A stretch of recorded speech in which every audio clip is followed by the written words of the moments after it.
without having to. Are we online? Would you like me to? Please stay online. Keep talking. Don't worry.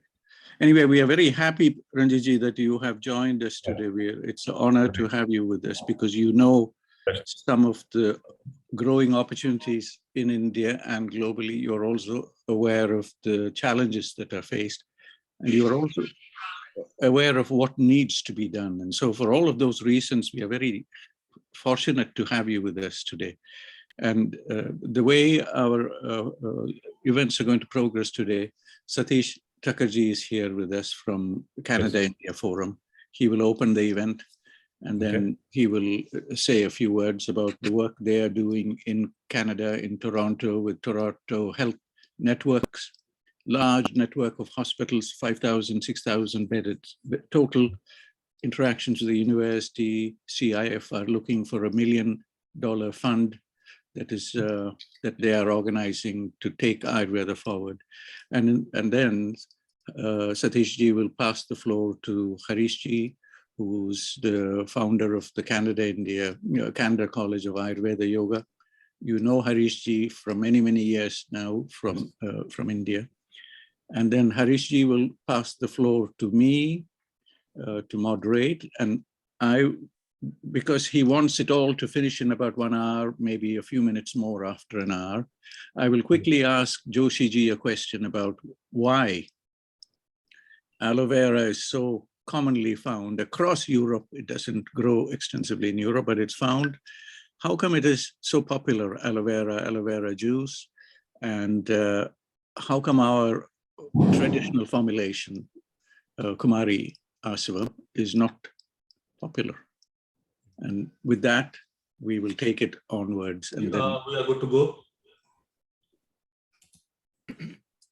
Namaste, a very good morning, and welcome to, on behalf of Canada India Foundation and all the partnering organization, a very, very warm welcome to our second session of the season 2 Ayurveda speaker series. My name is Satish Thakur, current chair of Canada India Foundation, and I have Ritesh Malik also, who is the national convener with Canada India Foundation on this session. Friends, today's topic is very interesting, and as we all have been using aloe vera in our daily routine, and the eminent panelists we brought today on this session are from the academia, from the healthcare professional side, and from the industry, as well as from the policy making side. And the key objective is to discuss, as we are working to promote Ayurveda, it's as a preventative disease management, techniques, that how we can continue our dialogue. As we all know, in the Western part of the world, it's always evidence-based, right? So last season, the series which we undertook, almost 25 lectures, which we touched upon almost every aspect of the human health, and which then triggered that let's focus on 75 traditional Ayurvedic key medicines and discuss the pharmacological and a therapeutic effect of various these herbs. So as a Canada India Foundation level, we are a policy advocacy group, and I just want to mention all the friends who have joined here and welcome them all, that Canada India Foundation is working very tirelessly for the last decade and a half in creating a very deeper understanding of India in Canada and Canada in India, and how we can foster and nurture a very deeper economic, social, cultural, and political engagement between both the countries. And healthcare has been a very key priority area for Canada India Foundation.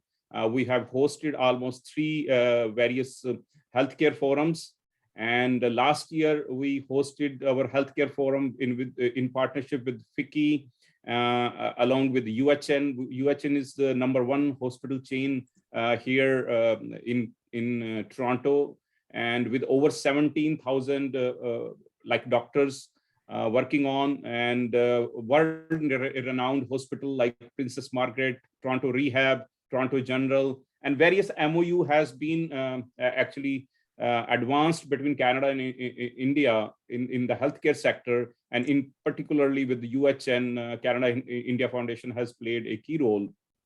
And through our last healthcare summit itself, we brought All India Institute of Ayurveda through Ministry of Ayush and UHN to create an MOU to focus on four core integrated techniques, integrated healthcare on chronic disease like diabetes, heart disease, kidney, and cancer.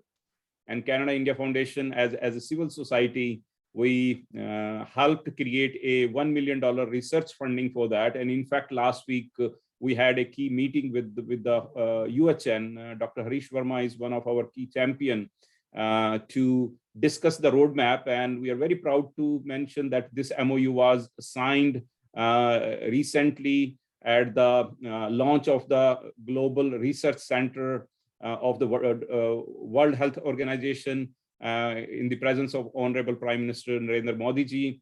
So our commitment as a Canada-India Foundation, we are Ayurveda enthusiasts, and you all are expert. We have a lot to learn from you, but our commitment and our role and goal is that how we can channel as an advocacy group to help Ayurveda get its own space and its own place into the Western world. And one last session was extremely well organized, and we got lot of compliments, in fact. And looking forward to today's great session.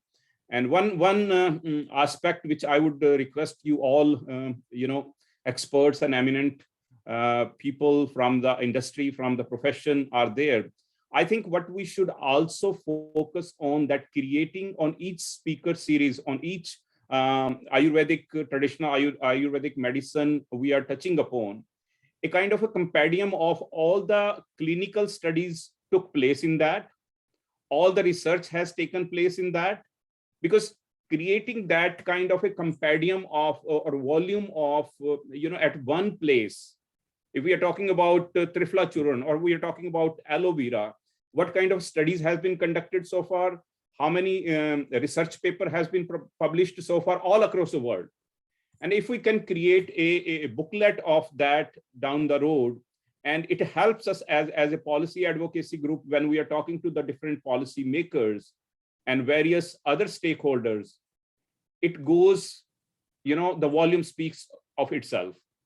So my request to all present and the who are the part of this initiative is that we should take that as a effort that we put together on each subject which we will be touching upon, that we should create so that at the end of the series we should be able to at least produce a huge volume of on each Ayurvedic medicine we touched upon, backed by all the clinical studies has taken place, all the research paper has been written, not only in India, but out of India also.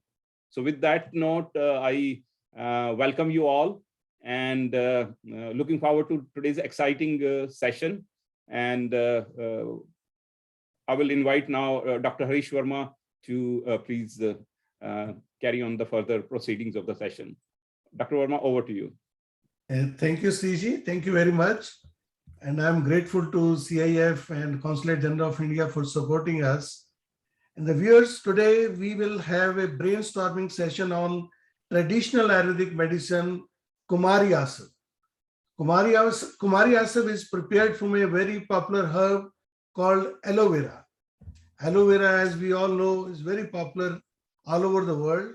I was going through a report and I saw the market size of aloe vera product is around $1.6 billion. But the share of Kumariasava in that $1.6 billion is very negligible. We have two experts from Ayurveda side and two experts from industry side, and we will discuss why we have very less share in the market. What are the causes, how we can improve, and it will be a very good discussion. And for the discussion, I invite Dr. Madan Thangaveluji to moderate the session. Dr. Madan Thangaveluji, Harishji, over to you. Thank you. Harishji, namaskar. Thank you very much for having us here together on this second of our events on traditional Ayurvedic medicines. The wish, as Satishji mentioned, is to bring to the world the knowledge and information and uses of some of these traditional formulations that are known for thousands of years. And the emergency is even greater at the time when India has taken charge of a World Health Organization Global Center for Traditional Medicines in Jamnagar. So the whole world is looking to India for how we appreciate traditional medicines. And this series, with planned about 75 plus episodes, will look at a large collection of these formulations that are used safely. It's also an opportunity for all of us to learn about how these formulations came about, where they were described initially, how they are prepared, and most of all, how they are used and how safely they are used. As described by Satishji, one of the aims will be to compile all this information as we go along, so that when people like the Canada India Foundation in its interactions with Health Network in Toronto, when people ask for this information, we are able to hand it out to them readily. So our second series, last time we talked about Triphala, a very important formulation known for thousands of years, and we talked about all the how it's used, how it's prepared. Today we are going to talk about and discuss a second formulation, which is made from aloe vera. The pulp of aloe vera is extracted and together with several herbs is fermented, and one gets a fermented product.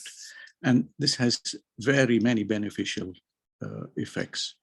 Now, before we get this discussion started, I'm delighted to have here with us Dr. Venkat Joshi joining us from London. Venkatji, namaskar. Namaskar, sir. Venkatji is a very seasoned Ayurveda educationist, researcher, clinician, and based in London. Venkatji, before we get our expert speakers on, I have a simple question for you. Harishji mentioned very rightly that aloe vera is a growing product. Many things used as cosmetics, used as food, additive, etc.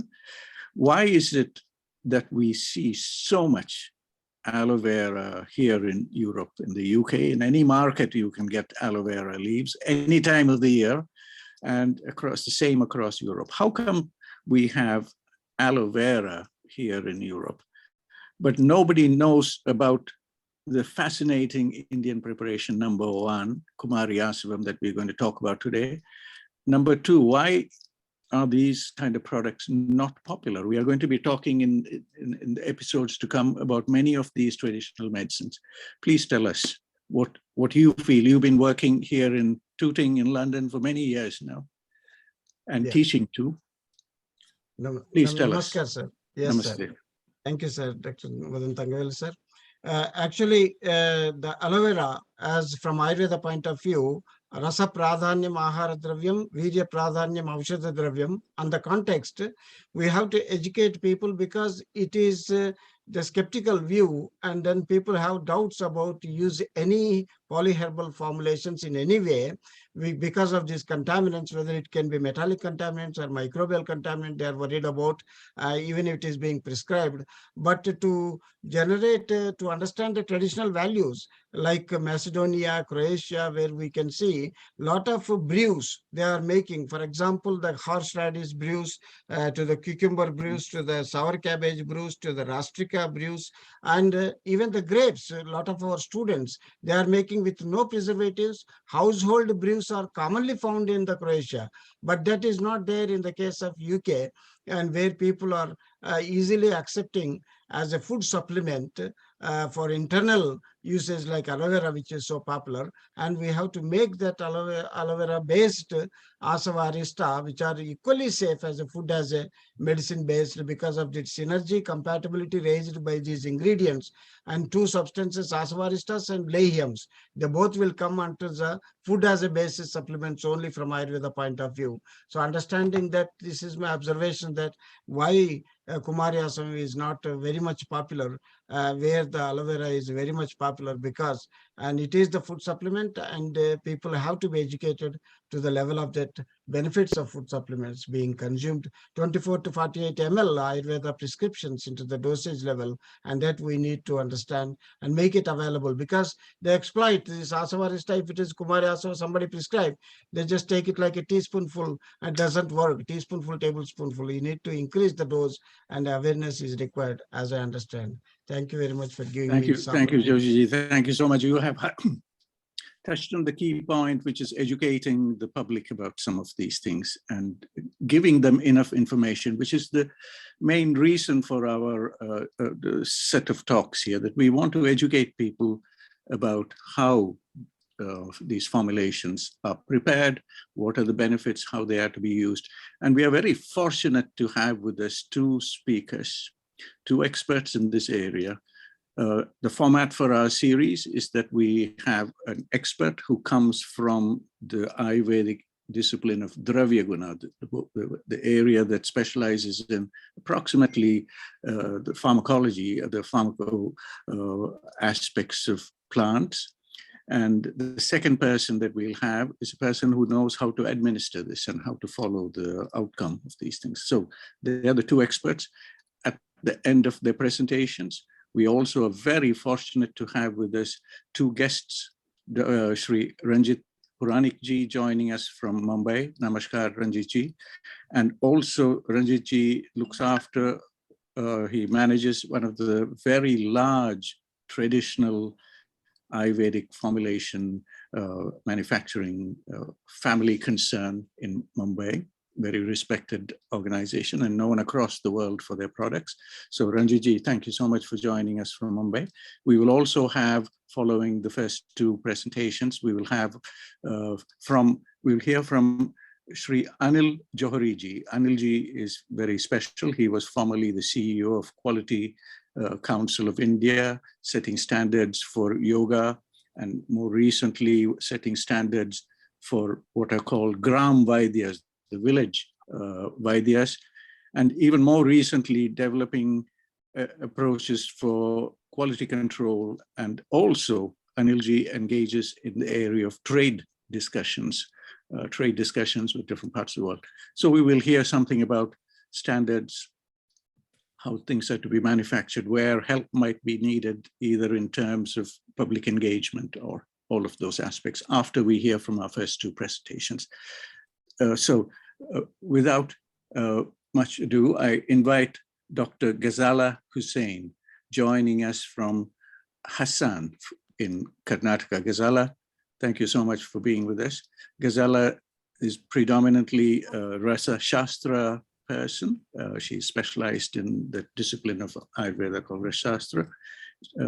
And she has more academic responsibilities these days. She's teaches and she's professor at the SDM Ayurveda College in Hassan. Ghazala, the floor is yours. Your presentation is with me, so I will put this up on the screen.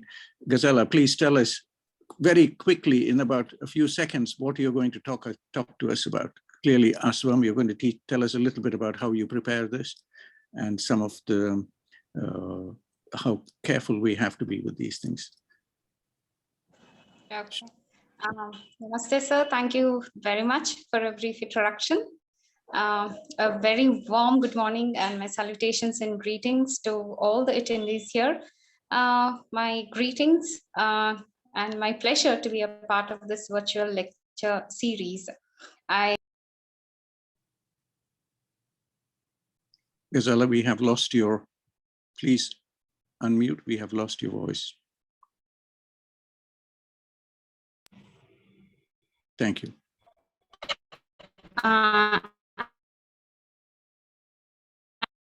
Sir?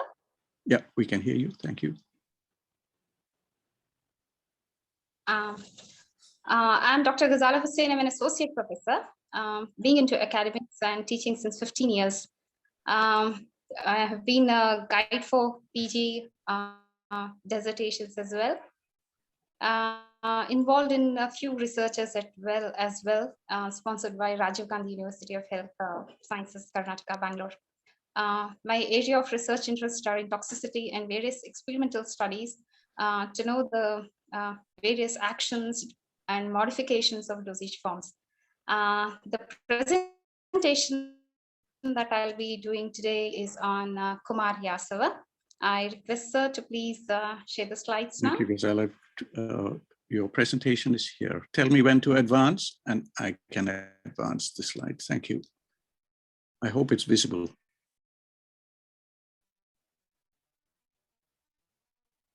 Thank you very much. Kumariasava is a polyherbal preparation, and it's a hydroalcoholic preparation, what we call as Asava Arishtha. Next slide, sir, please. Ayurveda Pharmaceutics deals with various dosage forms and formulations. One such formulation is Asava and Arishtha, which can be said as hydroalcoholic preparations. Asava arishthas are those which are obtained by fermenting the drugs in liquid medium. And in that, Asava is a fermentation that is allowed to proceed for generating alcoholic liquids and drugs kept without boiling it.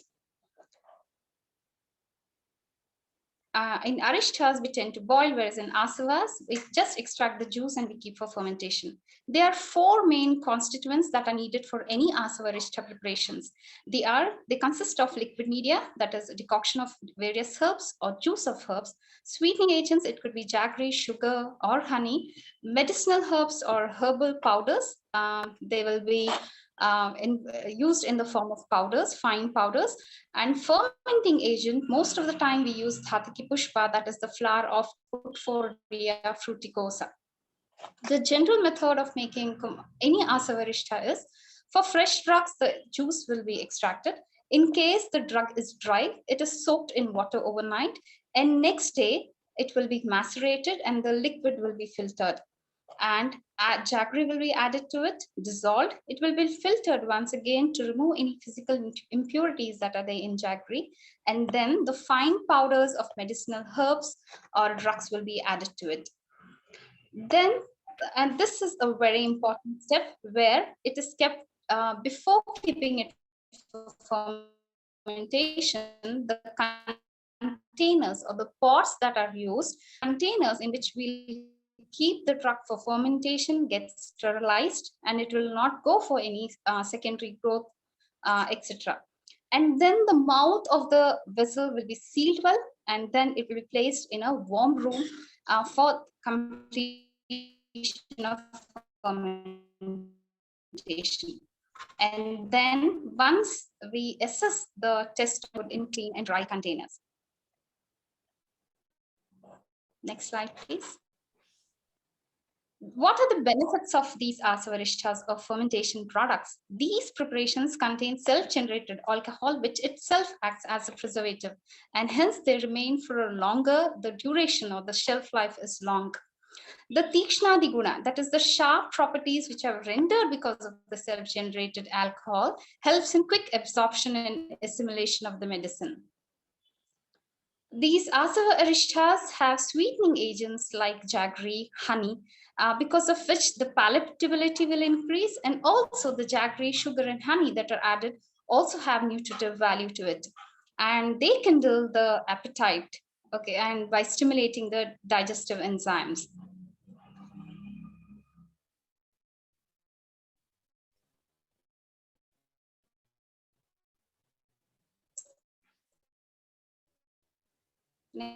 Next slide. because absolute cleanliness has to be required during the process. And then fumigation is very important. Each time the asavarishta is kept for the fermentation, the inner surface of the vessel needs to be fumigated with again herbs.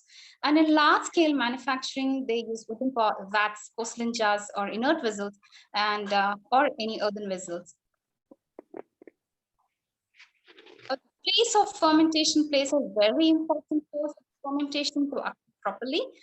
To maintain a uniform temperature, usually throughout the process of fermentation, the containers are placed inside a heap of husk, wheat, paddy, or sometimes even underground, so that it is not affected by the external atmosphere.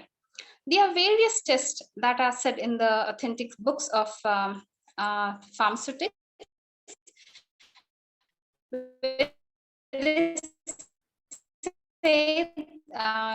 to assess the completion of powders for fermentation. After completion of fermentation, these herbal powders will tend to settle down at the bottom of the container. During the fermentation, there'll be a generation of carbon dioxide, which will give this hissing sound, and effervescence will be present. But after completion of fermentation, there will be absence of hissing sound as well as effervescence. An appreciation of sour taste and alcoholic odor will be appreciated at the end of the fermentation. So by these completion of, once this is known, then we filter and it has to be kept and used for further therapeutic usage. Coming to the ingredients of Kumariasava. Kumariasava is from a very authentic book of Ayurveda pharmaceutics called as Yoga Ratnakara. This reference is from that particular book. These are the ingredients, that is aloe vera juice is taken, jaggery, and the decoction of Terminalia chebula, known as Chebulic myrobalan in English. And water will be added to it, and decoction of haritaki, that is Terminalia chebula, will be prepared.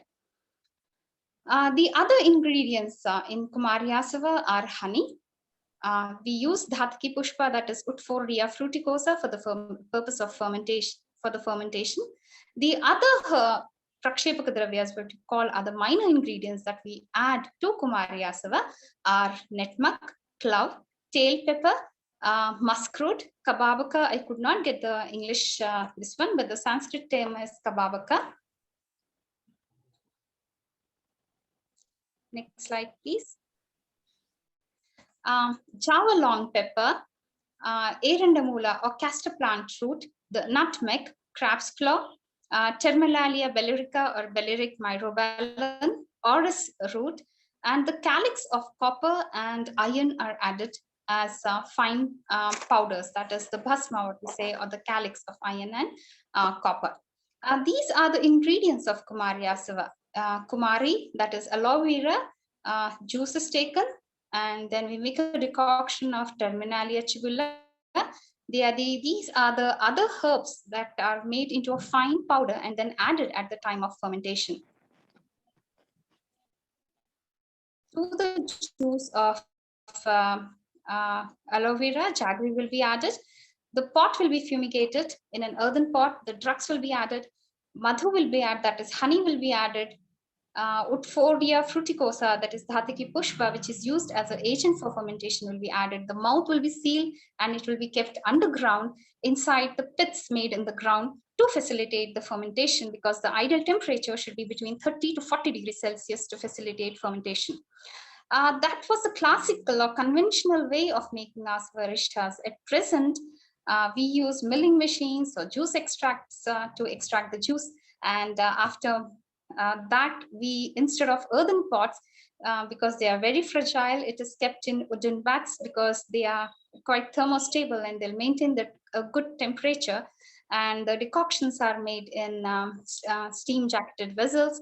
And then to maintain a proper temperature regulated rooms or cellars, in those places, the drugs will be kept for fermentation.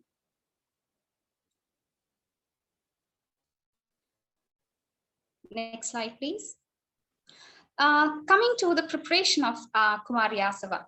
So aloe vera juice will be taken, aloe vera will be taken, it will be cut into pieces, the outer skin will be removed, cleaned, and then the juice will be extracted.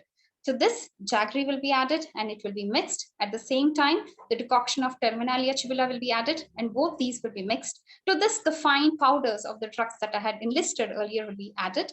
Dhataki pushpa, that is the Woodfordia fruticosa flowers, the dry flowers of that will be added, which will help in fermentation.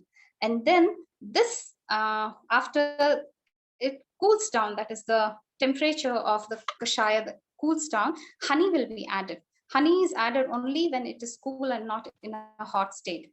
So after we add honey, the pot in which we keep for fermentation, that will be fumigated, and the fluid, that is the juice of aloe vera mixed with other prakshepak dravyas or fine powders, will be added and it will be kept for fermentation.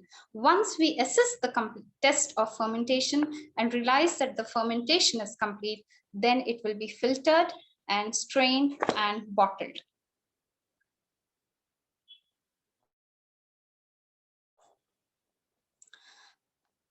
This is a flow chart of how we prepare Kumariasava. So you have to take Kumari, clean it, extract the pulp, prepare the decoction of Hataki, add jaggery, mix the two medias, and then the powders of the other prakshepaka, minor ingredients, the fine powders of those herbal drugs will be added.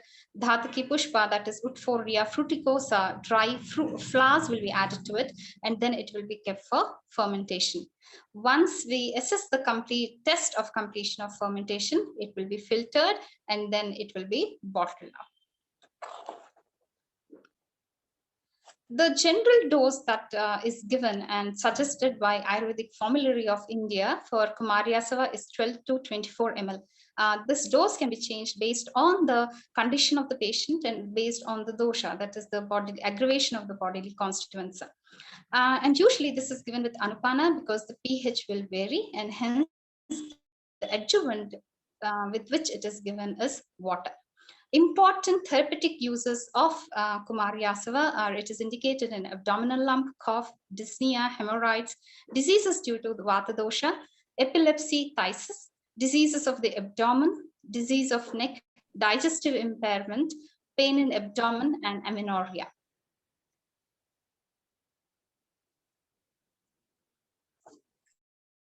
Next slide. A word of caution with water, and hence high doses may cause gastric irritation and not to be given directly. And this has to be taken under strict medical supervision. It should not be given during pregnancy because it is a known emmenagogue. Even during lactation, only after assessment and by recommendation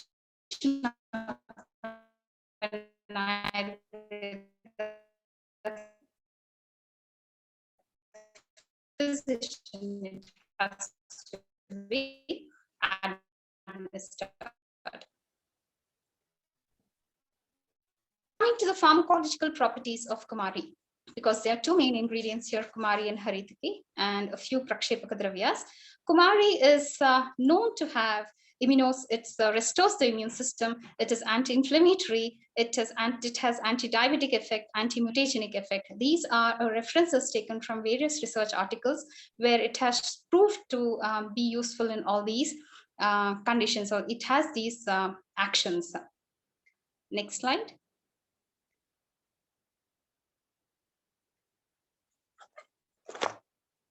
This is taken from a research article. It also has antioxidant property, antibacterial and antifungal and antiviral activity. And it is shown that it not just has antimicrobial activity, but it also helps in wound healing by its anti-inflammatory action. It also is a laxative and it is antiseptic. And because aloe vera contains 6 antiseptic agents, and they all have inhibitory actions on fungi, bacteria, and various viruses.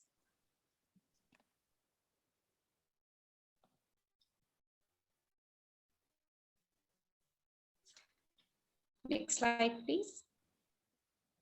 Cosmetic therapeutic effectiveness, moisturizing and anti-aging effect. It also has hypolipidemic effect. This is the reference of the article from which the following actions have been said.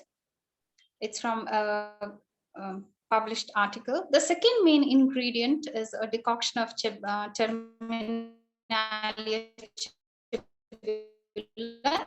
and even this has proved to have immunosuppressive. It has cardioprotective action, anti-ulcerogenic, anti-arthritic activity, anti-mutagenic, antiviral activity, and also it has radioprotective activity as well.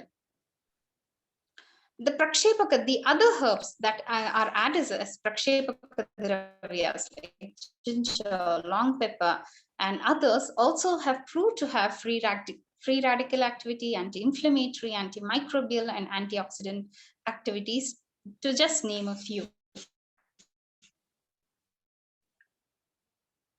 Pharmacological action of Kumariasava. Kumariasava is said to be a hepatoprotective, and it is a digestive stimulant as well. In digestion, it mainly affects the liver by causing stimulation in the release of bile from the liver and improving the liver functions. This action is attributed to the presence of aloe vera and the calyx of copper. The research update says that Kumariasava lowered the increased level of these enzymes where it was able to reverse the liver damage. And this similarly reversal of hypoalbuminemia by Kumariasava was also seen.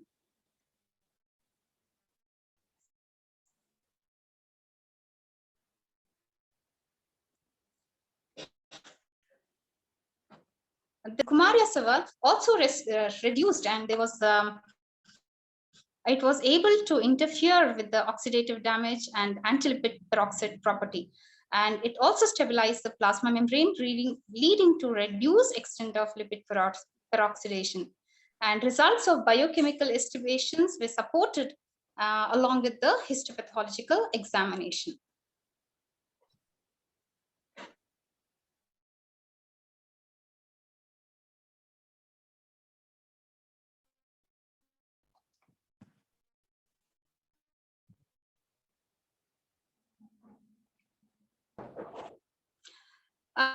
It has also proved to have antioxidant property. In vitro antioxidant property of Kumariasava was evaluated, where it had shown scavenging, hydrogen peroxide scavenging and total reducing power.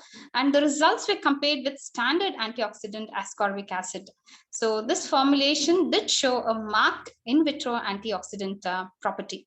Even the other ingredients, the minor ingredients which are added during fermentation, like jatamamsi, piperchibia, clove, etc., they also contribute to the antioxidant effect. Jaggery, which is added as a sweetening agent, Woodfordia fruticosa, that is added as a fermenting agent activity due to the presence of phenolic compounds in it. And the other medicinal plants also contain phenolic acids compounds which are responsible for the different kinds of biological effects, including antioxidant activity. Next slide, please. To conclude, formulations that are hydroalcoholic preparations, or the Asava arishtas, are considered as one among the finest formulations of Ayurveda pharmaceutics, owing to the preservative effect that they have, and leading to a longer shelf life of Asava arishtas. Kumariasava is an Ayurvedic formulation which is prepared with mainly aloe vera juice, jaggery, and soaking of various herbal drugs for a certain period of time and kept for fermentation for the fermentation to occur. Thereby, it comes out as a hydroalcoholic preparation. Though the process of fermentation, through the process of fermentation, alcohol is produced, which facilitates the extraction of active constituents present in the drugs. Kumariasava is a polyherbal formulation. It has wide pharmacological actions and hence used in various disorders.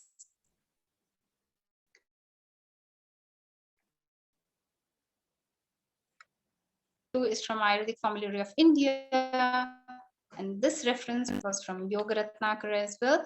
And the other are research articles which have proved to have various pharmacological actions. Thank you all. Gisela, thank you so much for enlightening us about this very, very important preparation. But one that is not recognized, both my understanding is in India and elsewhere. Now, a small question before we move on to our next speaker, Dr. Bhatt. The question is that your college, you have a pharmacy in your college in Assam. When you prepare these kind of preparations, either for demonstration to students or for use in your hospital there, do you have large batches that you prepare? Are there some difficulties with the quality of these things, or how do you do? I know for small batches, it is much easier to manage compared to when you go into the manufacturing area and you want very, very large batches into hundreds of thousands of liters. Tell us a little bit about your experience there in SDM Hassan, a very, very important educational institution in India. Smaller batches, preparation of smaller batches is very easy because you will be able to maintain the temperature very well. It will. We use the conventional method of preparation of asavarishtas. So we fumigate the pots to sterilize it, and after we prepare, we keep it for fermentation in a heap of husk of most of the time of paddy till the fermentation is complete, and then we'll filter. The same when we make in large in liters together, say 20 or 30 liters of asavarishtas, it is very difficult for us to keep the barrels inside a heap of husk to maintain the temperature, because temperature is very crucial. Only when it is between 30 to 40 degrees Celsius that the fermentation can occur well and will get the desired properties to the asavarishta. If the temperature goes below 30, fermentation itself will not start. And in case it reaches above 40, even then the enzymes will lose their structure, and even then the asavarishta will not come out well. And so a very good setup for preparation of asavarishta is needed, especially in regulating the temperature and maintaining a very sterile environment so that it doesn't go for secondary fermentation. Ghazala, thank you so much. You have brought us to that key point about scaling up production, maintaining quality, and we are so fortunate, as said, we have Shri Ranjit Puranikji here with us, who has a lot of experience in the industry side, and also in terms of quality control, we have experts from the Anil Johri-ji.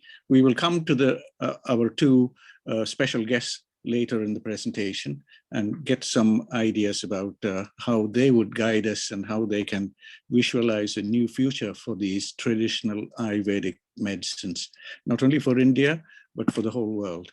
Thank you, Ghazala. Thank you very much for introducing us to this very rich and important formulation. I take this opportunity to invite our second expert, Dr. Gayatri Bhatt. Gayatri ji, namaskar.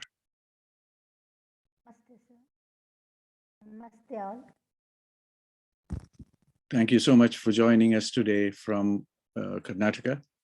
We look forward to your presentation, Gayatri ji. Your presentation is here with me.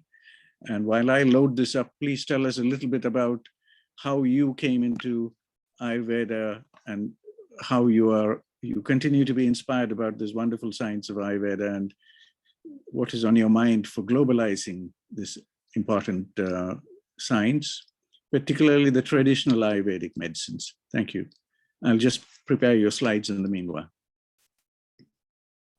Thank you, Thangavelu sir. I have met you in Gujarat World Ayurveda Congress. That's right. Yes, my grandma was an traditional healer, and I had that affinity towards healing. So after my 12th, I became fascinated towards Ayurveda, because I belong to a very remote village in the coastal Karnataka, where every day we use herb for food, as a food, and we heal ourselves with all those available, the herbs around us. So I completed my undergraduate at Mysore Ayurveda College and postgraduate in SDM Udupi. And since 22 years, I am working in SDM Ayurveda Hospital, Hassan, as a Prasuti specialist. And Yeah, I treat a good number of gynecological disorders, and I'm specialist in Garbhini Paricharya as well as infertility treatment. And we do Garbhadana Samskara, and we do this. I am also very much interested in taking this Ayurveda in a global, the level. And I was a faculty in Mayur Ayurveda, the college. Headed by Warriors 2007 and 7, 8, 8, 9. And I used to teach their clinical methods, Prasuti Kaumara and Draviguna. And I'm being the faculty of overseas teaching cell in SDM College of Ayurveda since then. So my area of interest is infertility, that too polycystic ovarian disease and menstrual abnormalities, and antenatal care in prevention of pregnancy related complications, both fetal and maternal, as well promotion of normal labor, and postnatal care for the promotion of lactation, as well promotion of maternal health, and to prevent the maternal and fetal mortality and morbidity. So I'm very grateful to Dr. Harish Verma, who contacted me for this, the opportunity, and I'm very happy that I'm sharing the platform with the, Puranik sir and Thangavelu sir. You have many platforms. I've seen you and I have heard your talks, and I'm very very lucky to be here today. And I was asked to discuss about the therapeutic use, taking just as Gajala madam has taken all the references, has presented the references, taking those research references only, I have tried to discuss the therapeutic use of Kumariasava. And all of, can you please, next first slide please. And as it is a multi-herbal formulation, and it's a kashta aushadhi, and it doesn't have any minerals, right? Direct minerals, like it is not a rasa aushadhis. And many clinicians are happy to use this Kumariasava in our clinical practice. Can you please change the slide? Yeah. Kumariasava, when we are using all the whole drugs here, but when the researchers have found many more than 75 active constituents in Kumariasava, the drugs in the Kumariasava, their antioxidants, enzymes, minerals. Next, please. Sugars, hormones, fatty acids, and amino acid, essential amino acids. And maybe we can understand how our these drugs are helping in treating many the clinical ailments. Based on the active ingredient, their mode of action, we can make the global market to understand how this Kumariasava is helpful. Because as you were telling that aloe vera juice and aloe vera gel is in the market, and attracting good number of millions of public, and gaining the more the financial support also, but not our Kumariasava, just because maybe it is the preparation method and the palatable, and also maybe being Ayurvedic physician, we are not reaching the public with the or the global market with the documentation, where we are failing in documentation of a clinical outcomes maybe. So we use this Kumariasava with amino modulator property, digestive, anabolic, aphrodisiac, hepatoprotective stimulant action, as well as anti-inflammatory action. And in digestive system, it helps in because it is having Ushna and Tikshna Guna properties, and it helps correcting the indigestion and flatulence, bloating, abdomen, and it also corrects the anorexia. And it is a good, that we can say it helps in treating peptic ulcer or the GRD, because these, previous please. These conditions are mainly due to the problem in acne, that so whenever we are using this, there will be mild laxative action that we call as an anoloman action, as well as this, what you call the corrosive action of this pepsin as well as gastric juice will be neutralizes by the tikta rasa and the shita virya of the drugs which are there in the Kumariasava, and hence that reflux action also can be come down, can bring down, and thereby we can treat even this urdhvaga amla pitta. So next, please. So it also found to have a hepatoprotective action, as Madam very well said, and this Kumariasava can be used even in any type of like a hemolytic jaundice as well hepatic jaundice, and also in a clinically KC professionals are using this for treating these conditions, and also even with cirrhosis of liver or the what you call it, the ekrit roga as well as pliha vruddhi. In such conditions also Kumariasava is being utilized because it is Agnisthana. So when Agni is impaired, Pachakagni. So when Kumariasava is administered, and that's in a proper time, and with the other diet modification, lifestyle modification, we are able to treat the cirrhosis of liver also. And for anemia condition, Panduroga, along with the Punarnava Mandura or Loha Basma and Abraka Basma also will be helpful. Here, the Kumariasava can be used as adjuvant or the Anupana. Then sometimes there will be, the hair fall in the hepatic disorders.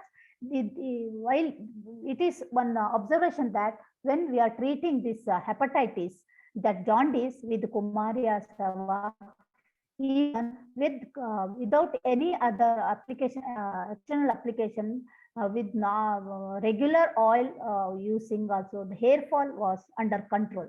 So we can say that even hair fall can also be treated with Kumariasava.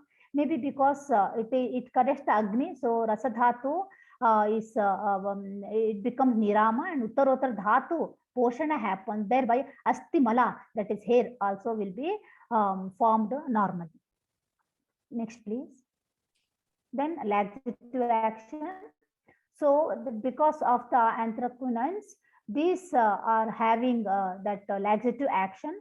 So it can be used as Nitya Virechana. Wherever we feel that Pitta, and even in the Pitta Prakriti person, and when Pitta Vikaras, as a daily laxative, purgative, the formula we can use this Kumariasava. So it relieves constipation, hemorrhoids, hyperacidity, and bloating abdomen. So when we say that reproductive system in female is in Apanasthana, that is a pelvic region is the Apanasthana. So Apana Vaigunya is happened with aggravation of Apana, that is the Vibandha.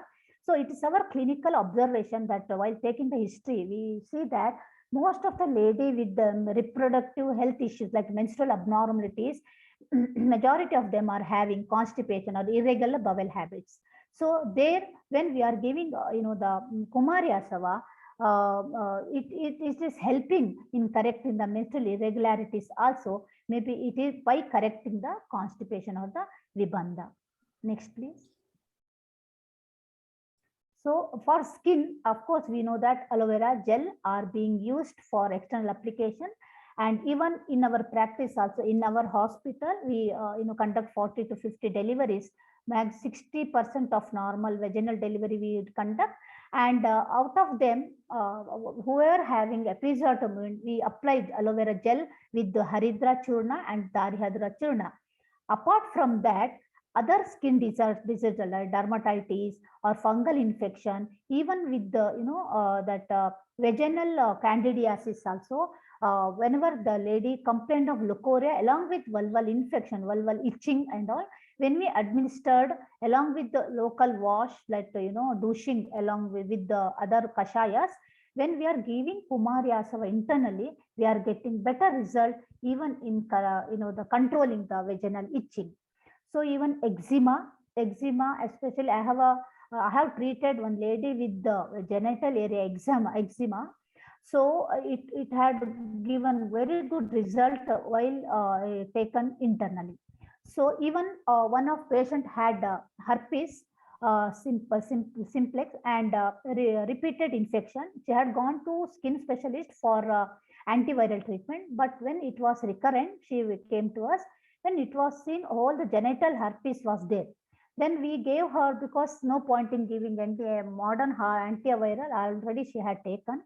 So we admitted her, gave her one Virechana. Along with that, after Virechana, we gave her Kumariasava and external application aloe vera gel. And it's almost 1.5 to 2 years. The lady is, she comes to us for other ailments, but there is no herpes. Even we have sent that secretion for HP also to know the causative factor, the culture, HP and all found herpes, and after the treatment, it was cleared. So we can use it for even the psoriasis also. So as anabolic, that Brahmana, because it is found to have micronutrients like vitamin A, beta carotene, vitamin B12, vitamin E, vitamin C, such even the folic acid also it has. So it can be used as rejuvenative, anti-aging, or we can say the rasayana, right? So even this Kumariasava is having a haritaki, amalaki, pippali. So this pippali, we know that it is immunomodulator, and it is it has the more than 159 chemical constituent. The proteins were extracted and are found in the pippali. So with the Kumariasava, with this type of the drugs in it, so having all these kind of anabolic activities. So wherever Brahmana therapy is needed, in Kshatakshina or in such cases, wherever the Agni is affected, Mandagni is there, we can use this. So with this, I can say that in sometimes we get ladies with menstrual abnormalities, and they will be normal bit or the lean. And in there also we observe the Rasakshaya Lakshanas. So whenever Rasakshaya is there, there will be Shosha will be there.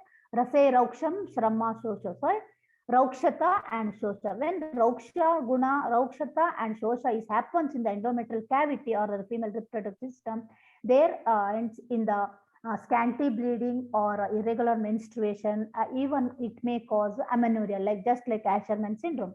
So in such cases, we have to clear the Agni. So we can use Kumariasava, and thereby when it is used for a longer duration, and it will give a rasa pushti, and by that Uttarottara Dhatu Poshana, and giving the Brahmana or the Santarpana effect. Next, coming to reproductive system. So we all know that menstrual phase is what our menstrual phase is governed by Vata. Vata helps in the expulsion of collected 28 days. Masoeno pachitam kale damani bhyam tadartamam. Throughout the month, the collection of this artava or the blood is there in the endometrium. Endometrium proliferative will be there, proliferation that will brings out by Vata in the normal condition when Vata is balanced. So there should not be any pain. That all the three doshas, Vata, Pitta, Kapha, should be balanced, so that no itching, no clots. So the blood also should not be too heavy and too less. So that's a normal. When there is aggravation or the Vata Vriddhi or Vata Kshaya in both conditions. So in Visheshan of Vata dosha, there comes the clinical conditions like amenorrhea or irregular menstruation, scanty bleeding, heavy bleeding or with clots, and dysmenorrhea. This type of problem. Here, heavy bleeding not due to the Pitta Vriddhi. Here it is heavy bleeding due to the Chala Guna of Vata. It is polymenorrhea, we can say long duration of bleeding. That's also DUB here. So polymenorrhea. So bleeding amount may not be more, but the duration is more. So in such cases, when we are using the Kumariasava, so it controls the Vata, and Vata, though it is Pittakara, due to Pitta Rasa and Kashaya, the Pitta Rasa and Shita Virya, it may not, it will contract and it will not have the Stambhana. So normal amount of bleeding for the normal duration will happen. And also it as it has previous, please. Sorry, am I taking more time? Nope. Please continue. Okay. Yeah, is that okay? Yep, please. Okay, okay. So as also it is found that it has the the drugs here are having anti-inflammatory property, especially aloe vera.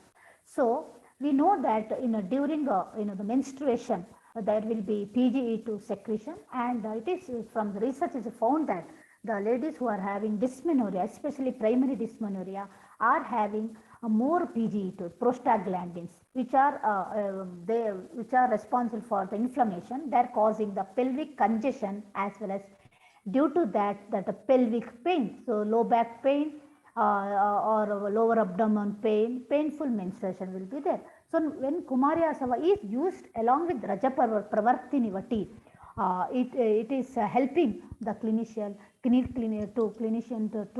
treat the dysmenorrhea. Next, please. So in coming to next phase is proliferative phase, which is governed by kapha. So during this, there will be regeneration of cutting, the lost endometrial vessels, stroma and all. So the progesterone hormone or the kapha helps in the regeneration, and the folliculogenesis also happens in the ovaries during this period, which promotes the ovulation. So if this phase is kapha vitiation is there, then the clinical conditions like reduced proliferation of endometrium and defective folliculogenesis leading to anovulation, especially in polycystic ovarian syndrome, which leads to infertility. Such conditions are there. So also these are happening even due to, we know that polycystic ovarian disease is one metabolic disturbance conditions, and we also know that menstrual physiology is directly related to lifestyle and diet and lifestyle.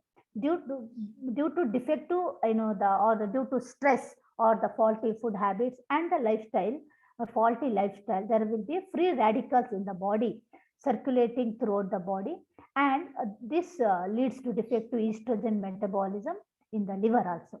So this Kumariasava, the drugs in the Kumariasava are found to have antioxidant property, and this will correct the free radicals. They prevent the free radical, thereby correcting the tissue functions. And because it is a Yakrut Uttejaka, it works on directly on a liver, and it corrects the liver function, or it stimulates the liver. So it is helpful in correcting the defective estrogen metabolism, which is in the liver, thereby correcting the menstrual abnormalities. Next, please. Then secretory phase, which is governed by pitta. During this phase, we know that female hormones are steroidal hormones are secreted, and corpus luteum is formed immediately after the ovulation. And if fertilization happens, this corpus luteum is helping the embryo to for the further maturation or the development. And if fertilization is not there, corpus luteum will be degenerate, that the progesterone support to the endometrium is lost, thereby there will be end withdrawal bleeding or causing the menstruation. So any defect is here, then clinical conditions like luteal phase defect, that means here if the Ushna Guna of Pitta and the Tikshna Guna Pitta is affected by more kapha or the Somya Bhava, that means due to Divasapna or Abhishandhi Aharas, or maybe due to obesity and all, and this there will be luteal phase defect, which is leading to the decreased progesterone in the serum. So whenever if the fertilization happens also due to the luteal phase defect, there is no support for the support of progesterone, before the lady miss her periods, before implantation, she will lose the zygote. So that one condition called Vamini Yonivapat. So, and also because there won't be any, the further metabolism, tissue metabolism, cellular metabolism is affected there. So there won't be much growth in the endometrium. Endometrial proliferation is also affected. though there will be thin endometrium. Endometrium thickness will be very low. So it leads to, in chronic conditions, irregular menstruation or longer interval, 1 and 2 months, 3 months, like that, lady may get the period. In this condition, when we use Kumariasava, so it helps to correcting this phase by phytoestrogen activities, and because which promotes the embryo growth by the folic acid in it. So then coming to menopause, we know that the whole world, they celebrate the menarche, and menopause is already always will be people think that it is the end of life. So if we use wisely this Kumariasava, because it contains phytoestrogen in it, so we know that for menopause, the HRT, hormone replacement therapy, along with the patches, injections, or the tablets are used in the market.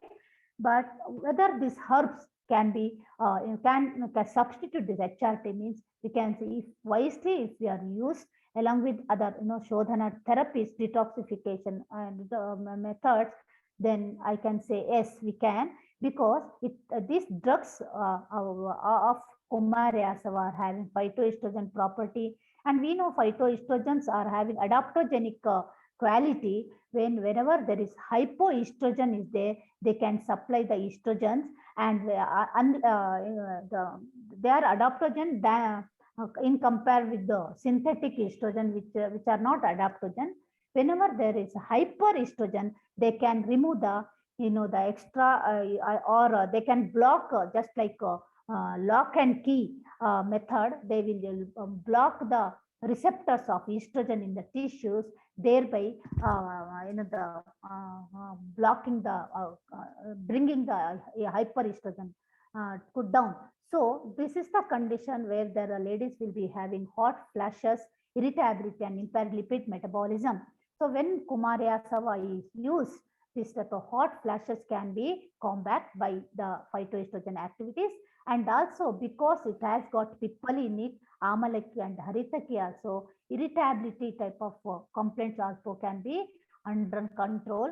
And we know that estrogen hormone is needed for the lipid metabolism, and in menopause lady, estrogen is deficient, hence there will be impaired lipid metabolism, so leading to collection of fat and or you can say the obesity, and also even they are at risk of cardiac arrest.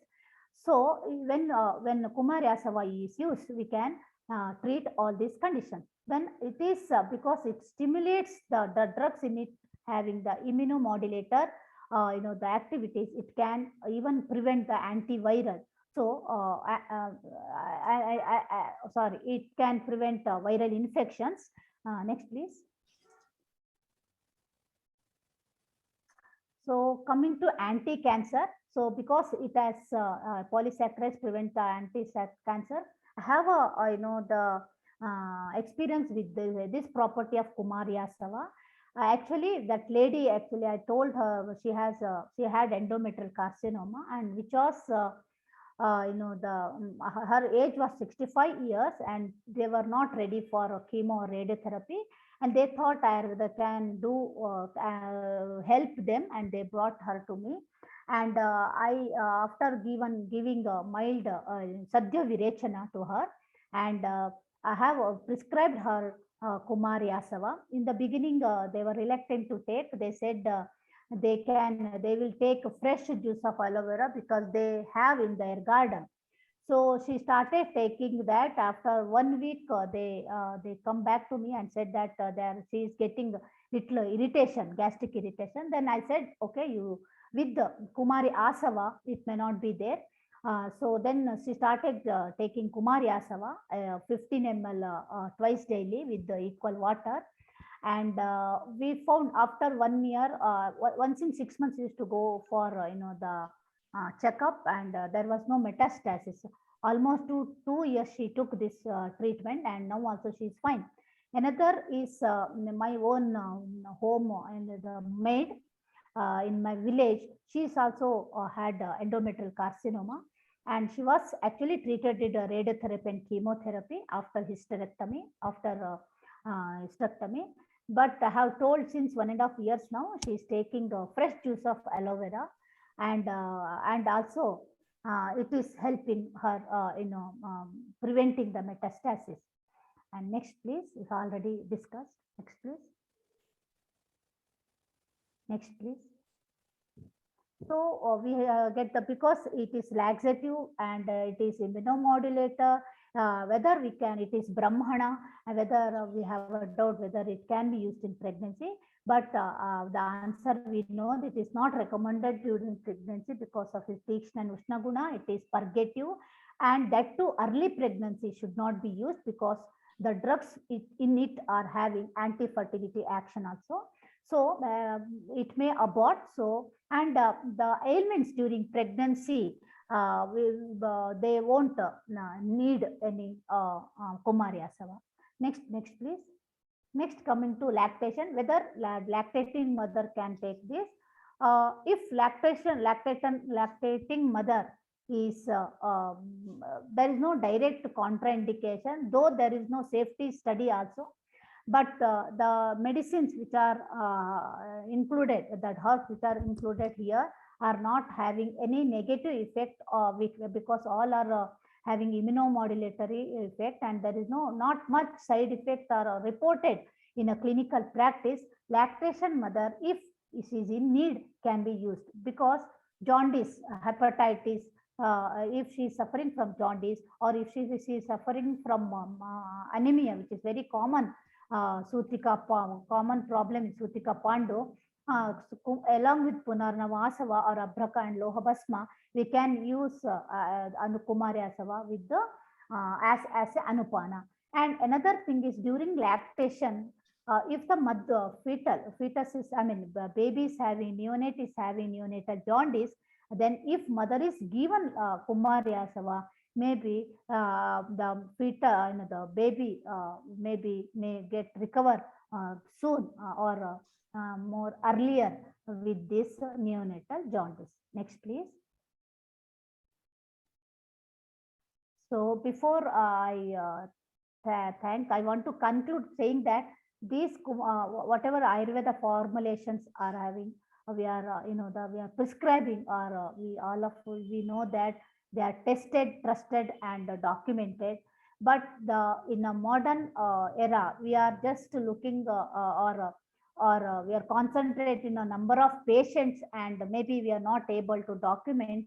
But we have to with the modern system, the medical scientists, we have to do some research with the clinical outcome, and we have to document, so that we can say that this Kumariasava will be helpful in many treating many clinical conditions.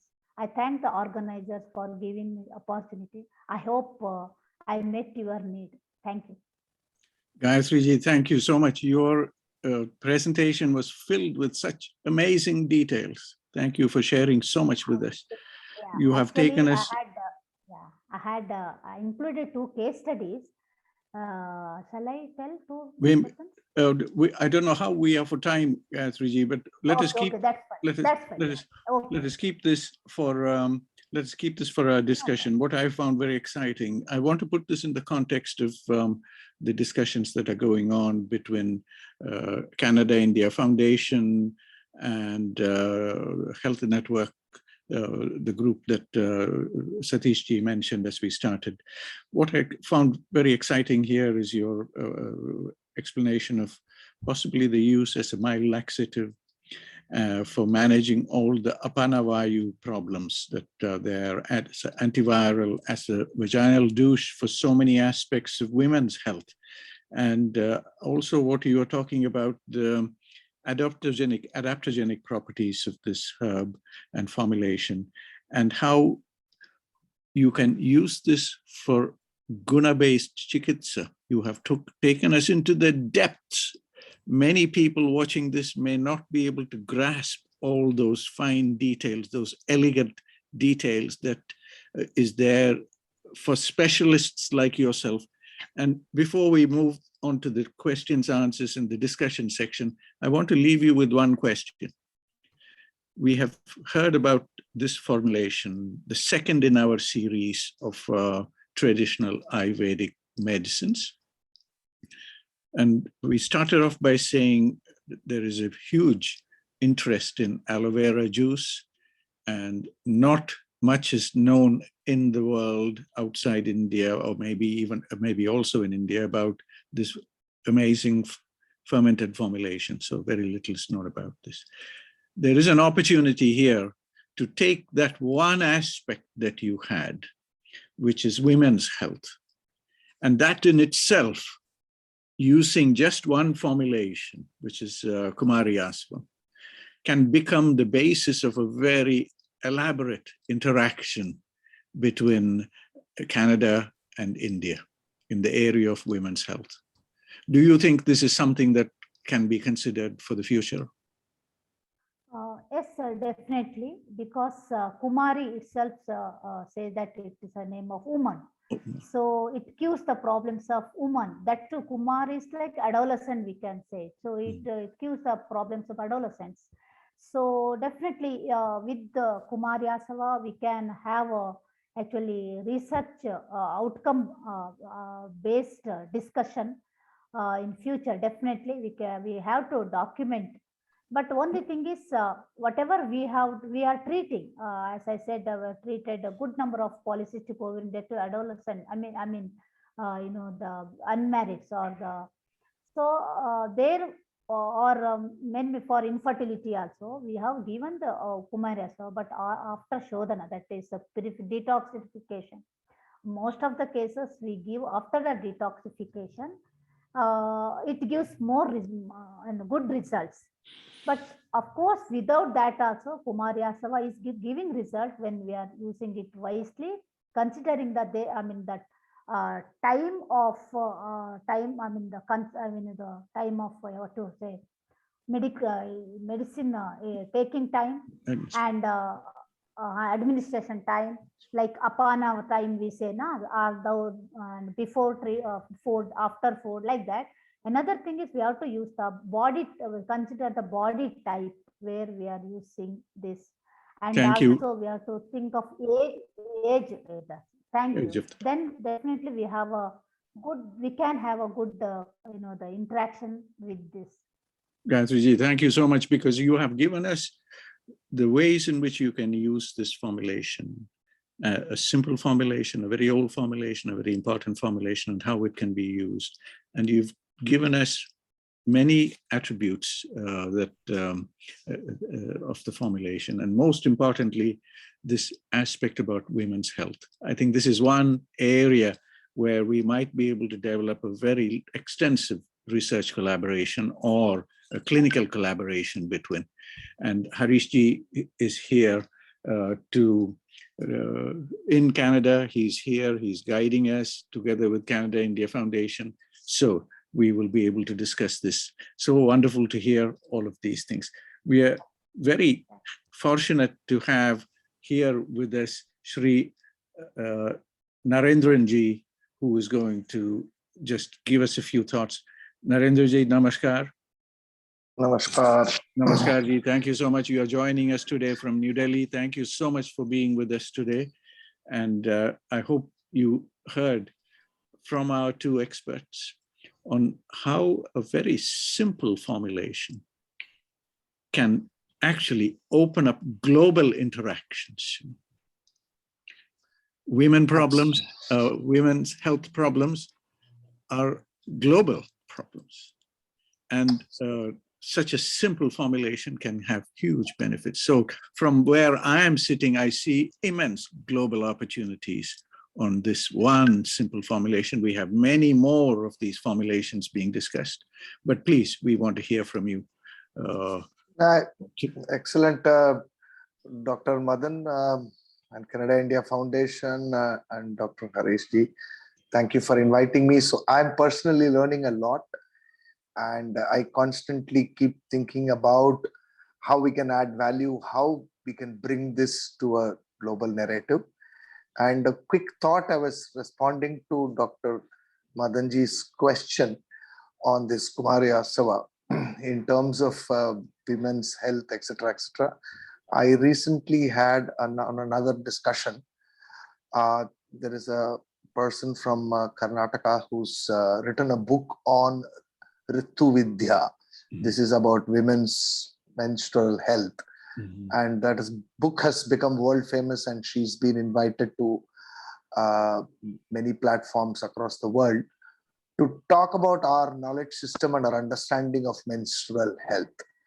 So this is an essential, important discussion alongside when we talk about Ritu Vidya and how our forefathers understood this, and combine that with Kumariasava and how we treat some of the malignants and disharmony around the menstrual health becomes a very important discussion. I think it is our duty, which we belong to this great nation, to put forth this, and the world is currently struggling on the soft side of feminism to stress-related menstrual hygiene issues, and these are all very important aspects which is greatly in public discourse.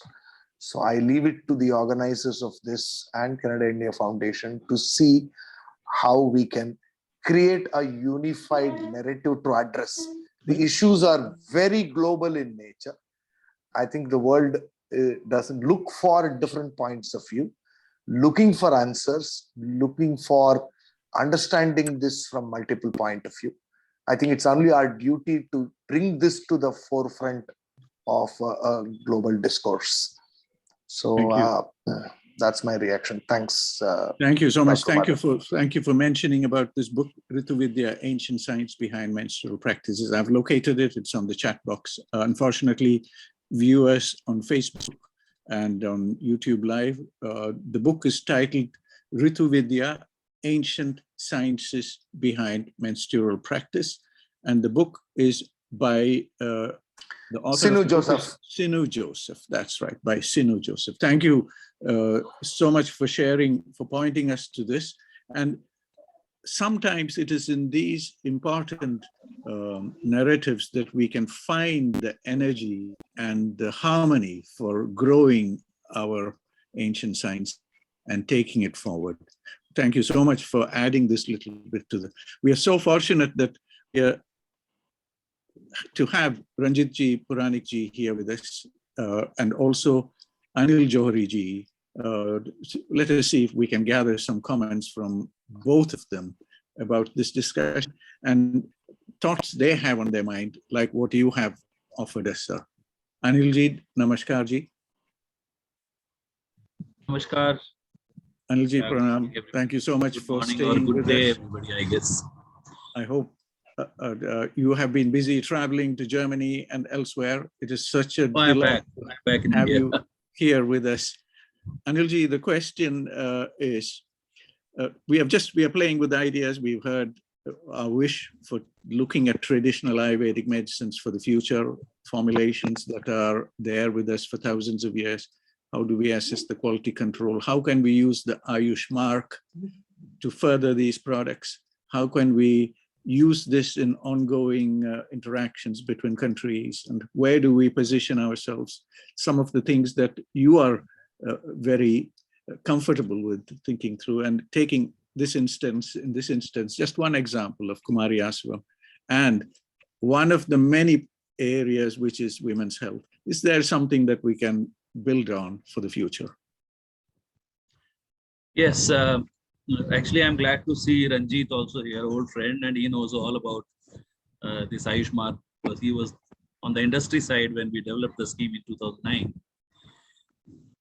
So when we developed the scheme, one of the ideas was that how do we address the concerns about quality of Ayurvedic medicines, especially in the West, relating to contaminants and heavy metals, etc.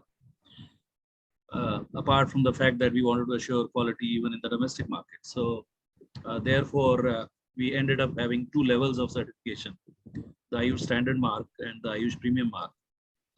Standard mark being the one which required compliance to domestic regulations. And the premium mark was one which required compliance to WHO GMP. plus contaminants also. There were limits of contaminants. The government had already issued a notification in 2005 that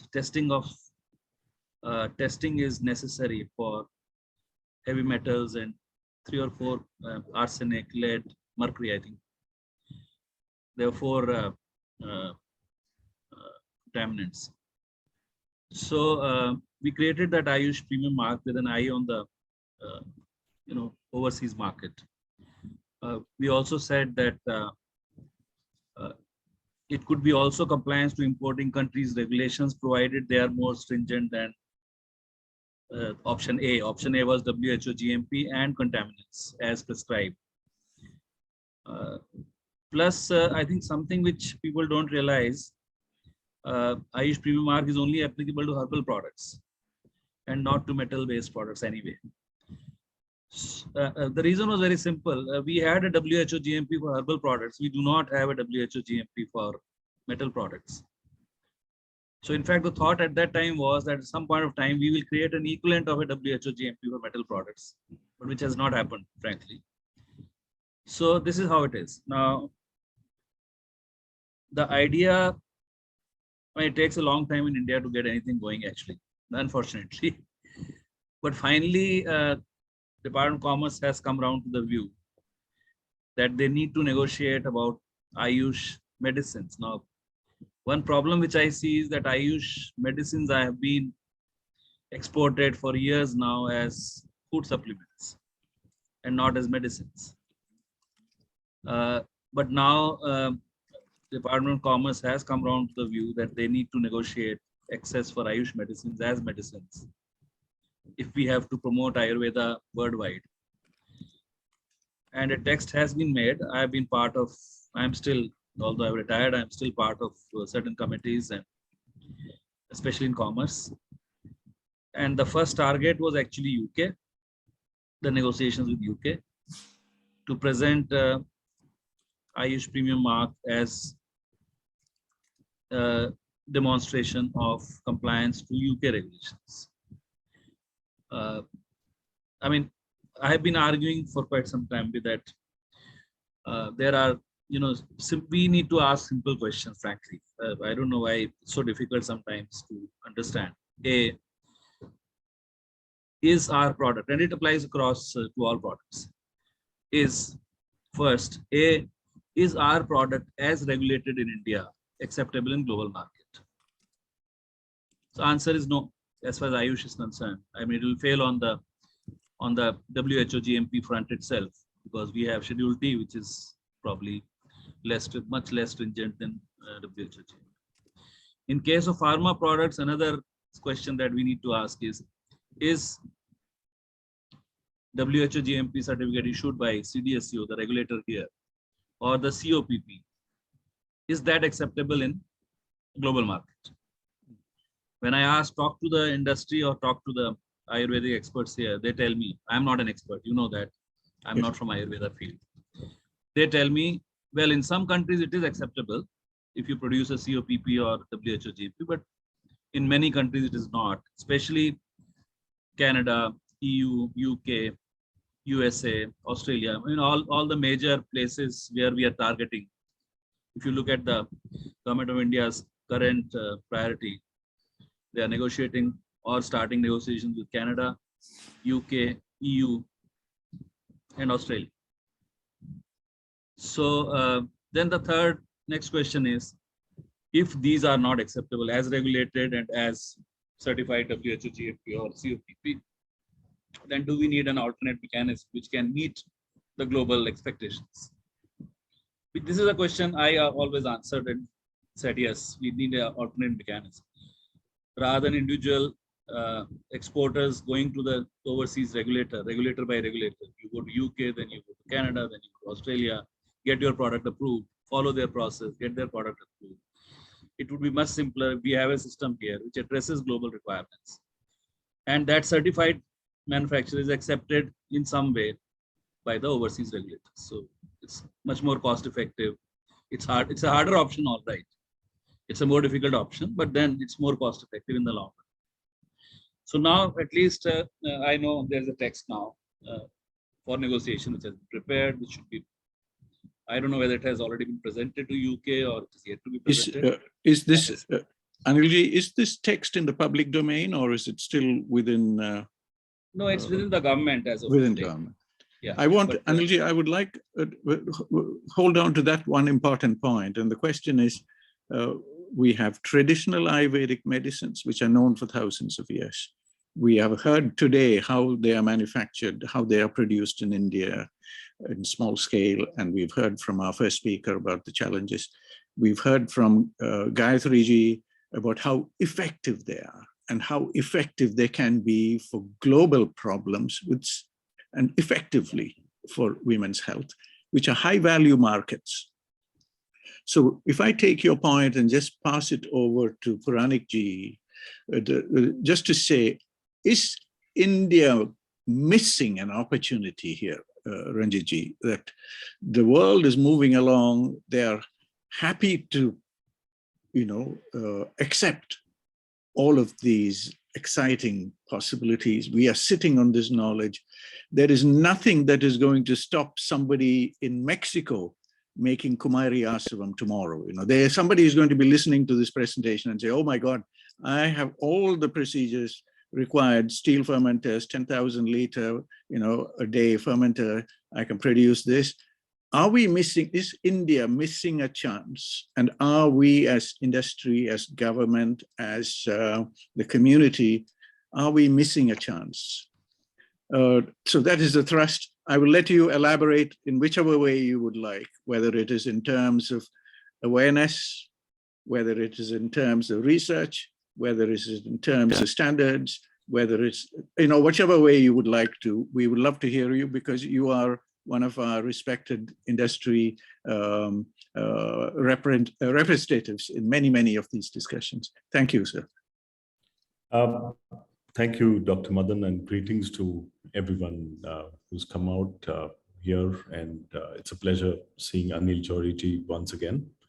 And I have a little different take in most of these discussions. And most of these discussions tend to talk about one herb or one product, and we go into detail as to what the ancient treatise has said about it. And we also go on to, support it with a lot of scientific papers. And yes, it all seems good. The GMPs, the quality assurance guidelines can all be monographed. The GMP SOPs can also be put into infrastructure and taken ahead. But everything, Dr. Madan and friends, it all boils down to your label, which is on the product. First, is it an external application or is it meant for ingestion? If it's meant for ingestion, there's a whole lot of stringency that opens up.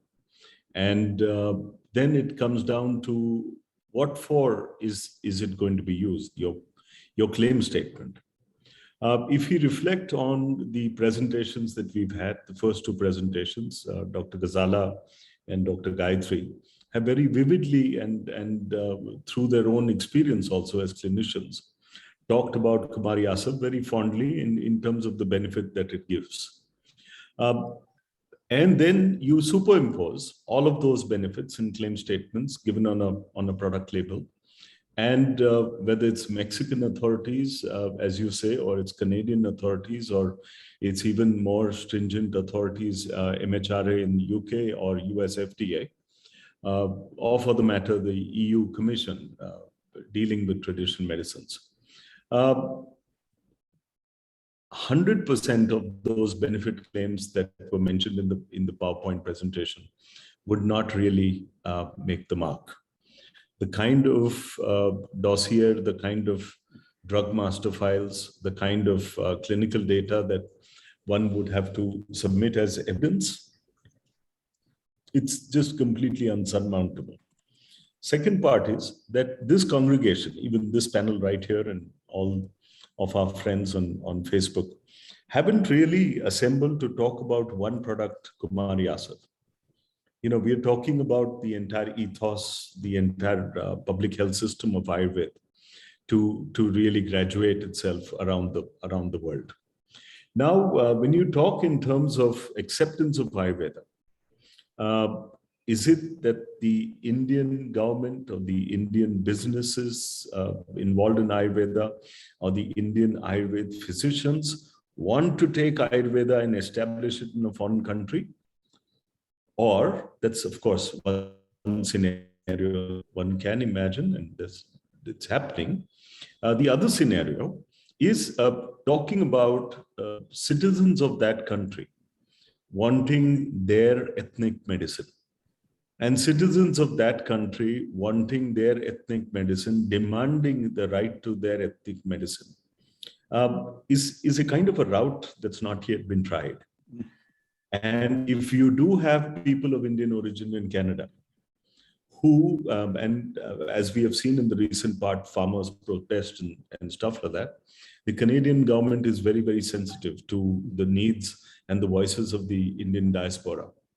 So if the Indian citizens, whether in UK, whether in Middle East, whether in Singapore, whether in Malaysia, whether in Canada, even in the United States, want their ethnic medicine, they want their ethnic practitioners, then there's a very different wavelength that opens up. Now, mind you, as a comparator, the Chinese community want their ethnic medicine. They want their physicians. They want their physicians to prescribe exactly as if they would do so on mainland. Now, if the Indian community wants their right and access to not only their doctors, but even the entire dispensary that comes with doctors, I believe that's a very different vista of dialogue, government to government, that can open. Notwithstanding everything else that Anil Johri talked about quality assurance, everything else that Dr. Ghazala, Dr. Gayatri, or maybe even I would have in other circumstances presented in terms of what a standard operating protocol or GMP can be for even a product like Asavarishtas. Now, this dialogue, when it opens up, the government-to-government discussions that happen, the quality assurance that's backed with almost a third-party certifier, which Ayush Premium really brings about. And kudos to your entire platform, who has, kind of not discussed the mishy-mashy of the entire discussion, but come down to a targeted 75 formulations. So you're talking of 75 drug master files.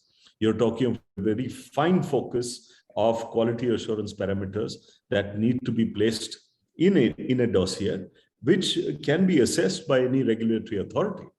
Now, an Ayurveda physician practicing in Canada, practicing Ayurveda medicine in Canada, duly recognized and has a NCISM central registration number, authorized for practice in mainland Canada, for example, or whichever country that the PIO wants to, wants his access, and backed up with medicines that are being exported and would be dispensed and prescribed with this specific prescription.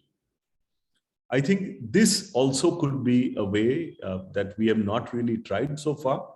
I believe there would be great energy to the government-to-government dialogues that take place. Even the UK-India dialogue would turn on its head the moment that something like this is asked about. So this is the dimension, Dr. Madan, that I add to the entire ferment, that we talk it on a very, very macro scale. Thank you, sir. Thank you, Ranjitji, for pulling out this very important point. And I think Anilji is noting these things because we need to look at it in its fullest. We need to look at all these aspects. Ranjitji, a quick comment from you about this initiative, the WHO initiative in Jamnagar. And can some of these points that you raised and what Anilji has presented and what the longer vision of 75 or 100 or more traditional medicine, can this be introduced into those discussions that will take place in Jamnagar in time to come? Are we in the right direction? Are we looking in the right direction, or do we need to think about it differently? Do you see what I mean? That we want traditional medicines, which is what that center is about. And we want to see how this can benefit people. How can we get new data, which Gayatri ji is already talking about? She says they are recognizing that we need better data. Can we bring about the dialogue within this kind of community with ongoing dialogues between Canada-India Forum and health networks? Is this something we can, would we be looking in the right direction if we started those kind of discussions? This is an appeal that I make to almost to all Ayurveda physicians, that yes, we do celebrate Tridosha, we do celebrate the diverse application of basic principle. We do celebrate the individualistic kind of medicine prescription that can really come out of diagnosis, and this is very much the right and latitude of an Ayurveda physician. So that is a given.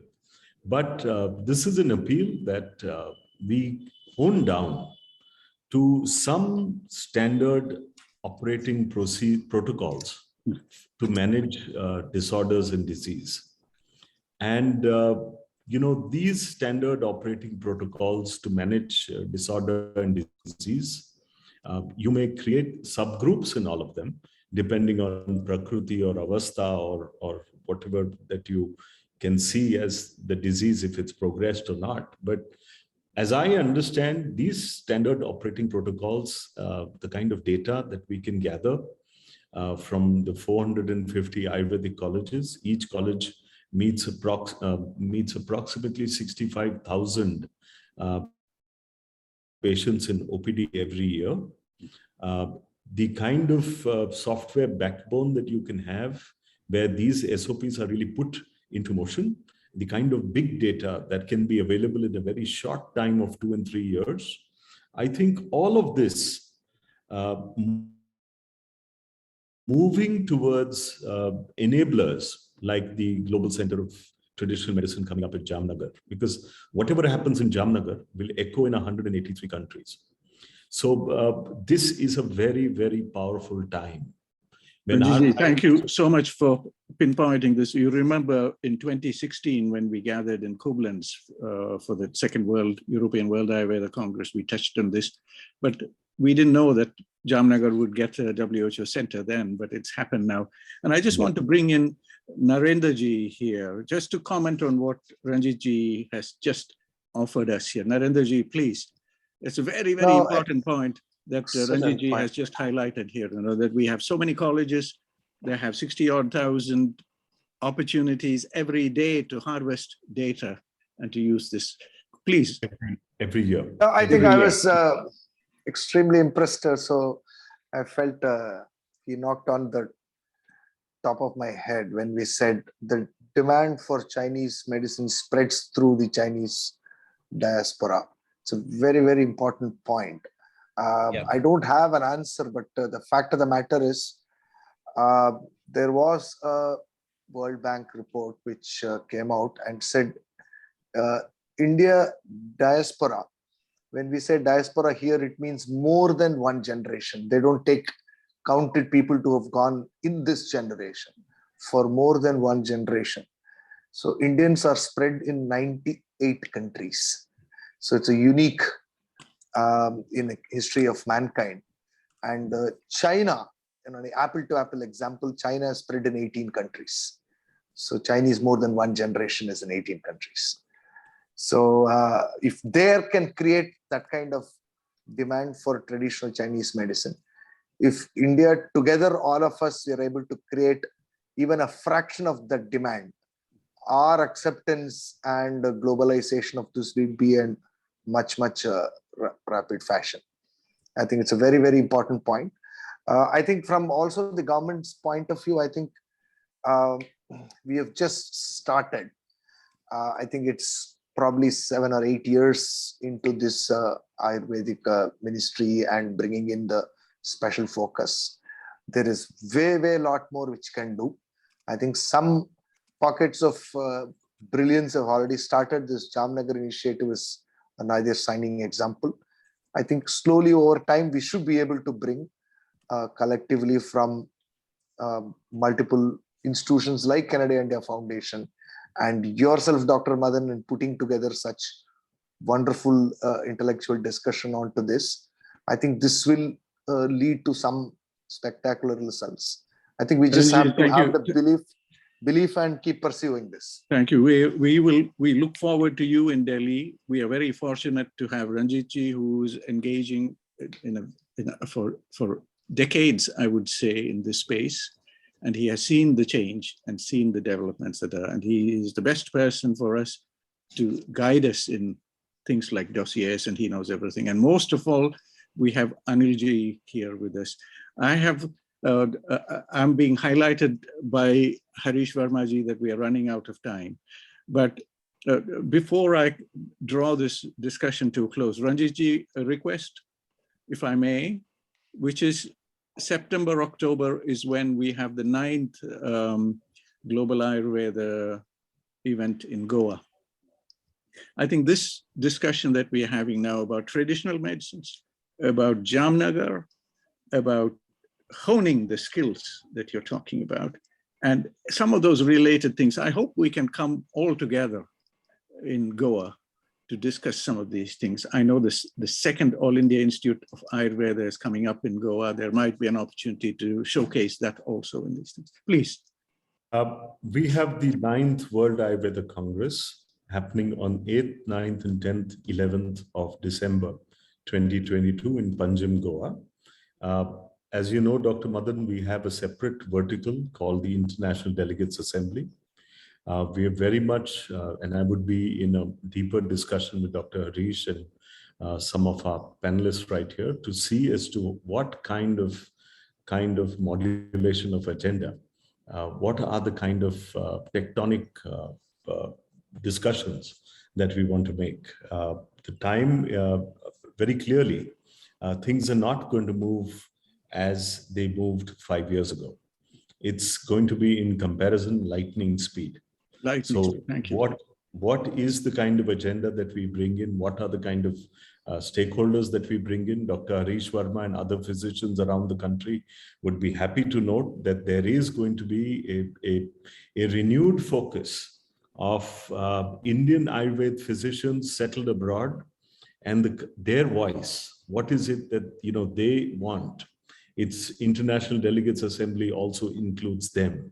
It's not going to be just the foreign interest in Ayurveda. So, I know this has been a kind of not a complaint, but a kind of a dismay in Ayurveda physicians around the world that, they don't really get their voice to do something that's actionable. So I believe that this time in Goa, in the International Delegates Assembly, we want to make this kind of difference. I am more than open to look at agendas that we need to drive and bring in the right people in government to ensure that policy also follows. Thank you, Dr. Gigi, thank you so much for giving us fresh news about what is being planned for Goa. Before I return the floor back to Harish Ji to take our event on, which we've already run over time, but this discussion is so important because we would like people like Satish Thakurji and the Canada India Forum. Similarly, we now have an Ayush professor in Mauritius. We have an Ayush professor in Riga in Latvia to bring all these people into a dialogue. But before I give the floor back to Harish Ji, I want to just touch on that one point that you mentioned about SOPs. And Anilji is here with us. He knows how to put together the ISO standards for some of these things. And maybe there is an opportunity here that is related to developing, at least catalyzing our Vaidyas, our colleges, our research institutions in India to start thinking about what we need as these standard operating protocols. And I would love to hear just a few words from Anilji before the floor goes back to Harish Verma. Thank you, Anilji. Well, my complaint is that the education sector has hardly any component of understanding standards and certifications and regulatory approvals and quality. all across the sectors. Why only Ayurveda? I mean, I have seen all across the sector that the knowledge base is very, very little in the educational curriculum. So in fact, I have been toying with an idea that a generic course on standards, regulations, because standards means voluntary standards, regulations means compulsory by law. I mean, even this distinction is lost among people and stakeholders and policymakers for that matter. So a generic course on standards, certification, regulatory approvals, etc., probably will benefit all across all sections. So for the people who are leaving to join the industry, maybe Anilji, that could kind you of just touch I know we are out of time, but this point that you've touched on is very important about standards and regulations. Could you just highlight just a little bit for us? See, till 1995, we used to use the terms voluntary standards and mandatory standards. But when technical barriers to trade agreement came into being on 1st January 1995, it actually changed the definition. And since WTO agreement is an intergovernmental one, then we need to look at that as the reference point for us, all of us. And it said that standards means voluntary standards. Technical regulations mean, loosely now I'm saying, standards to which compliance is compulsory. So legal requirements, you call them legal requirements or whatever. So this part is also important to understand, that what is voluntary and what is legally required. So we need to educate all over the place. I mean, the stakeholders, the industry, in the education, our students also, as they leave colleges or universities to go to the industry, they ought to know that compliance to Drugs and Cosmetics Act is compulsory. Ayush mark is voluntary. You may or may not do. You look at the business benefits of going for Ayush mark. But as far as CDSU is concerned, that's compulsory. You can't live without that. So these are the kind of things which we need to teach. Thank you, Anilji. Thank you so much for now. We are looking to you yourself, and we are looking to Ranjitji for continued support and input to our platform here, running out and hosted by Canada India Forum. So number one, I would like to thank all our speakers today for this amazing event, adding energy to our first event on Triphala.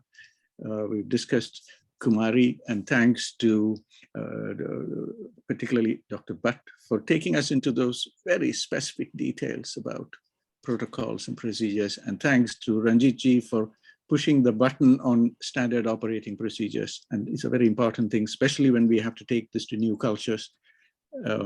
And most of all, thanks to CIF for hosting us, and Narendraji here with us. Narendraji, I hope some of the subtleties that we are talking about today will be valuable for shaping discussions in New Delhi. I want to thank Joshiji for being here with us. Joshiji, thank you for joining us from London today. And with those few words, the big thanks to everybody here, particularly Ranjitji, who's at the helm of things, both in terms of the next Global Ayurveda Congress in Goa coming up soon, and how we can shape vibrant outcomes narratives for the future. Thank you so much. Floor is back to Harishji. Harishji, namaskar.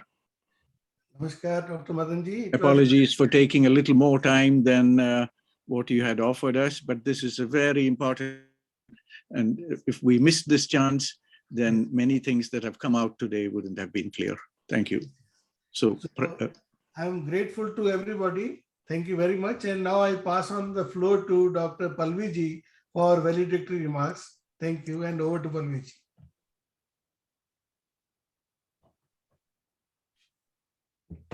Mute कर, unmute कर लीजिए. Palviji, unmute कर लीजिए.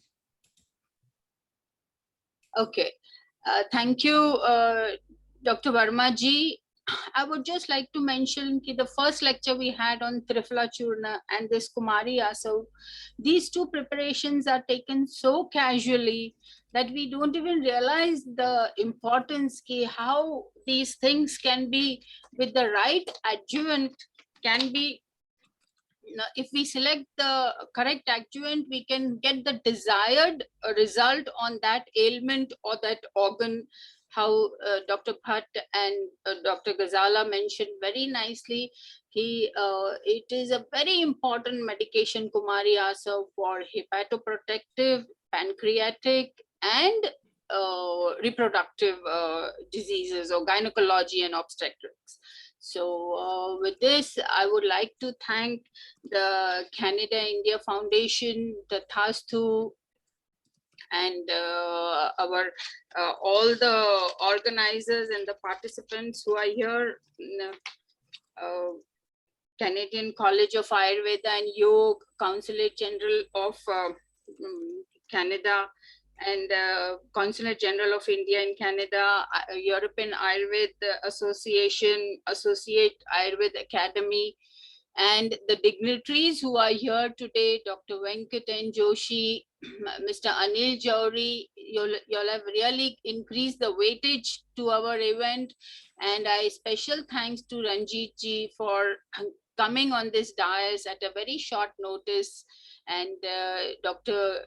Georgie Bhalla, and of course, Dr. Narendra ji, for your very valuable input. I think everybody has contributed immensely to this program today. And I'm happy to see Ritesh Malik, who was with us in the earlier series of these virtual series, which took place in the pandemic. And of course, many thanks to Satish Thakkarji for supporting us always. So thank you, everybody. And next week, we are coming up with Amrit Arishta. Amrit is Guruchi. It is also called as Tinosporia cardifolia, a very important herb. And with this, I thank the speakers also. And last but not the least, Madanji, for being so prompt and handling and pointing out to very key questions today. Thank you all, and keep participating, and we welcome you to the next session. Thank you. Thank you. Thank you. Namaskar. Namaskar. Namaskar. Namaskar, namaskar, namaskar.